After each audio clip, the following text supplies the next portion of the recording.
never really know people until you take the time to get to know people. Let me tell you, Judy, sikujui. Yeah. I thought I did, and not to say that I didn't know our version of you, but it's amazing when I hear the foundation of where it is that you've come from. Yeah. Kuna swali Aizo hapa aliuliza. Yes. Aizo is one of the amazing guys who's capturing, is one of the camera guys. If you need services from him, info there. Wama is also there. If you need services, info. Check the description. Wapatia wase kazi. Very important. But Aizo asked a very interesting question. Because hata yako ndani ya hii story, eh? Mbaya. Ulisema nini Aizo? Posho meal. Kwa nini mama anafagia soko? That was the question from Aizo. What happened to the posho meal? Kuna posho meal. Yes. Okay. And then after that, now we are in Eldoret. Yes. So, do you remember when I said, so before mom gets sick? Hata si posho meal, building. Building, yes. Yes, actually in building. So, before before dad gets sick, right? Ndio ameeka posho meal. So kuna kabiashara huko ushago. So mama anakamua ng'ombe zake asubuhi, anafanya nini, alafu akona kabiashara anaweza kuenda kuangalia huko kwa posho meal, right? But then dad gets sick. And what happens? So we move to Nairobi because mom needs to take care of of dad. Yes. Ile biashara ameachia nani ya run? Don't say siblings. Who's running the biashara? Don't say brother or dad. Brother ya dad. Usiseme hivyo. Ni huyo. And it's the brother who actually came to pick us from school. Yes. So what happens, because we are in Nairobi for how long? For over half an year to go Nairobi. By the time, let me tell you, by the time you're coming back home, the posho meal and any other biashara, including the butchery huko nyuma, is non-existent. The in-laws walikuwa wameimaliza. And this is the thing we found out. Because now it got to a point, you remember now when I say dad is buried, the chaos began. So part of those chaos were now the needing of that building. Yeah, the ownership of the building. The ownership of the building. So because of, like my mom was going through so much, so kuna vitu alitupia mkono. Unajua zile zake sema kama mnaitaka chukueni. So that is one of the things my mom released. Because it was in my dad's name, but for some reason I think the mchezo they played with the bank is the same mchezo they played with. But for that one I remember very vividly, my mom just let go. Like she was not willing to fight for Izo. But they actually for any property my dad had.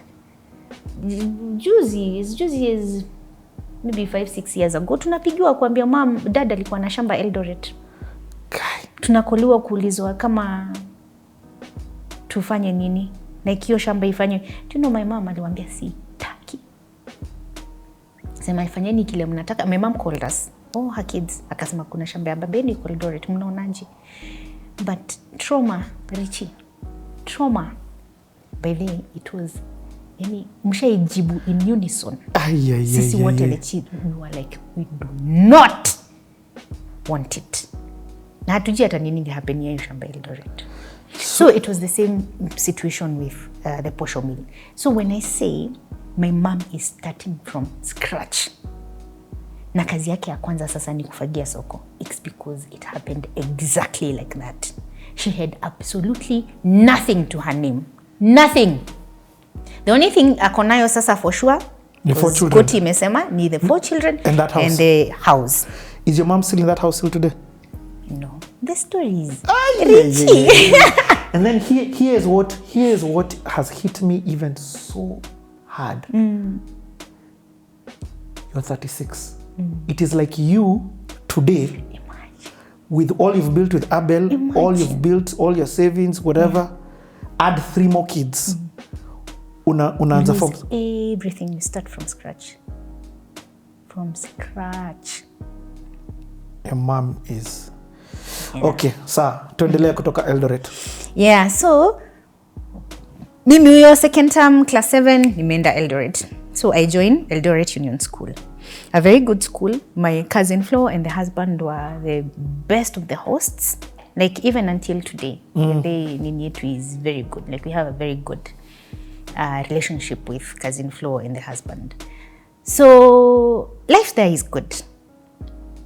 Wananipeleka shule iko poa. Sasa so tumerudi. Sasa si ndio nakuja hapo. Sasa tumerudi kuva socks na shati na kadress na viatu. Yani like tumerudi sasa tunavaa vile tunafaa kuvaa.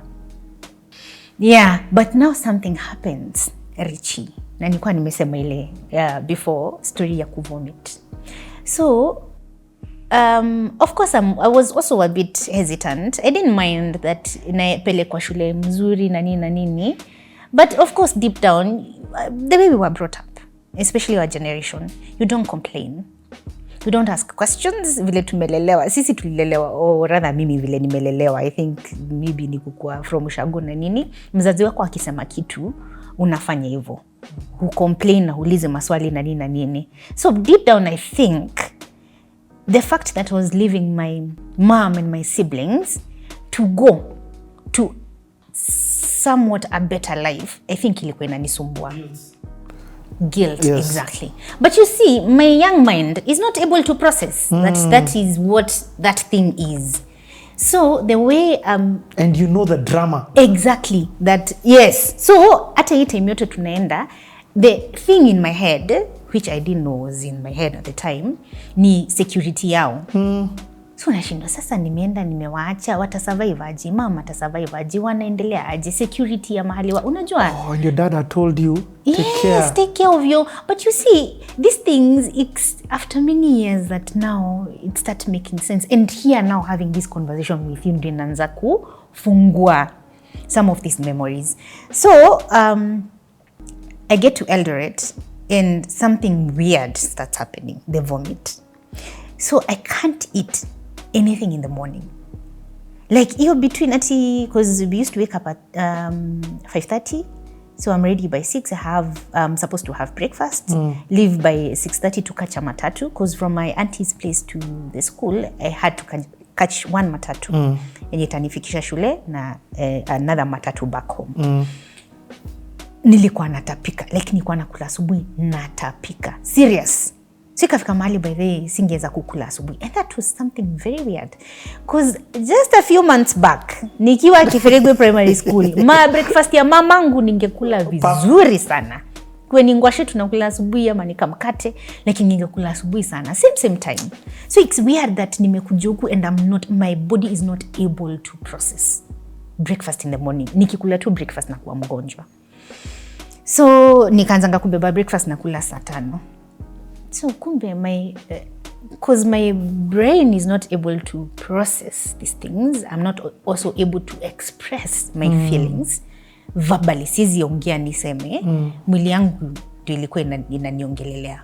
But you see, nobody was equipped to understand that. Yani. Not my cousin Flo, not the husband. Nobody was equipped to understand this is a troubled child. Huyu mtoto akona mentally she's a troubled child. But my cousin Flo and my cousin, like Baba Vicky, that was what we used to call him, were really good to me. Like they were the best of hosts. Like I really can't, I can't complain about anything the entire time I spent with them. Because they had 2 children. They had Vicky and Ernest. At that particular time, they were young. They were still very young kids. But they treated me like I was a part of the family. Like I was actually one of their kids. Yeah. You know what's mind-blowing about this story? I have never had a CTA where we have spoken from like 10, what's the time now? Am I around 2 to something?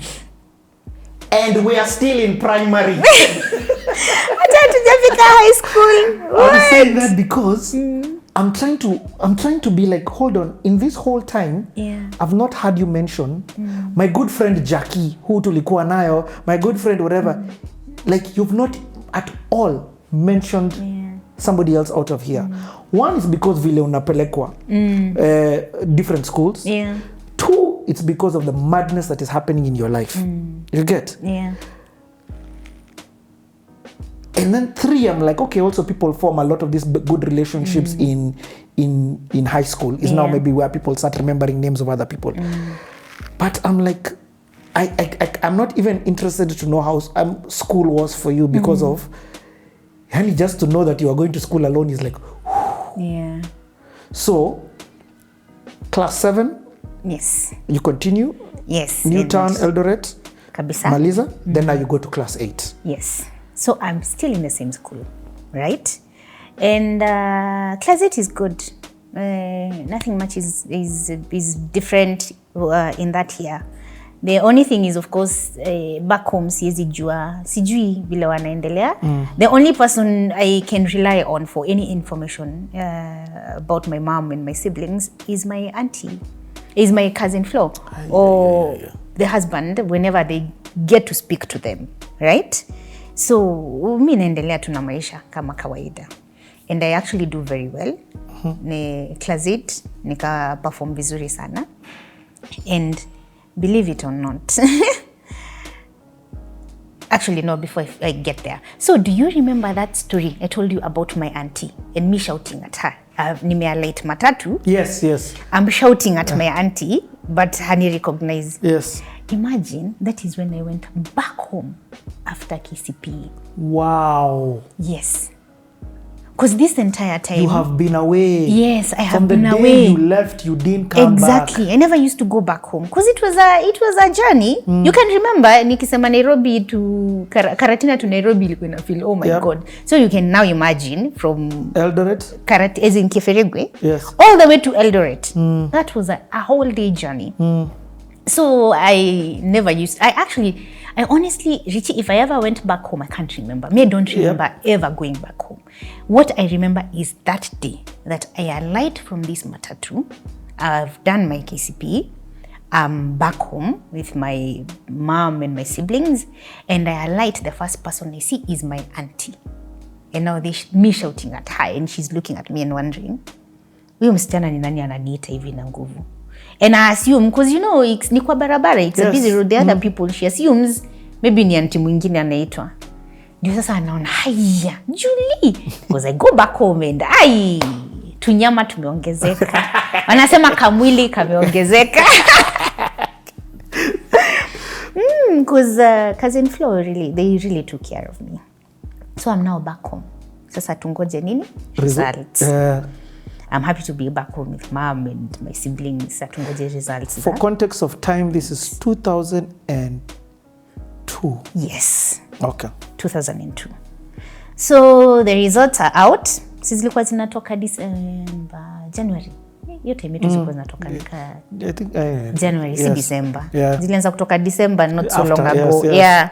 Zilikuwa zinatoka January because zilikuwa nakuleta Christmas, then Jan unajua we. So the results are out, KCPE, and I have performed very well. I had 398 out of 500. I was actually the first class ya kufanya 500. See, the classes before it was 700. So it was the first class ya 500. When Chopi? Yeah. I had 398 out of... I was like, but do I say? Yeah, I like it. Own it. Yes, 398. I missed 400. By 5 marks, By 2 marks, 2 points. Yes. So, of course, mom was so happy. Everybody was so happy. Unajua niliitwa shule gani? Please tell me Alliance. No, Moi Girls. Okay. Moi Girls, Nairobi. Eldoret. Eldoret. No, Moi Girls. See, sasa I was in Eldoret. Yes, and okay. you know the way you do the application is lazima ikweni from... So it was one of the schools I had applied for.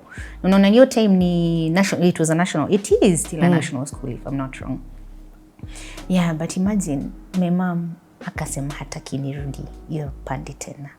Because alikuwa na feel amemiss. Mtoto wake amerudi nyumbani. Wacha tu abaki huku. So my mom had to go and look for now another school. Juu sasa yenye nimeitwa siwezi enda huko. Na shule zote zilikuwa za Rift Valley. Yes. So lazima sasa nitafutie shule yenye naweza enda Central.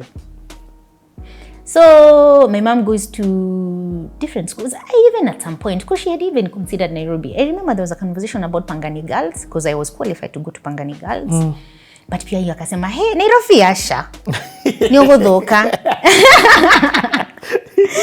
So there was that. Then the next school as I was actually accepted into was Bishop Gatimo. Gandu. That's a very good school. It is. But there was a catch. I had to wait for 2 weeks. Whoever doesn't report, I take their slot. But my mom was like, hey, that is risking it. What happens if everybody reports? Na watu wako shule 2 weeks, wewe uko nyumbani ukifanya nini? And that's how she ended up in Giriambu Girls High School. And uko ni wakanichukua swish. Because you see, that was a provincial school. But my marks were qualifying me to go into a national school. So they were like, bring her. Yes. And that is how I ended up in Giriambu Girls for 4 years.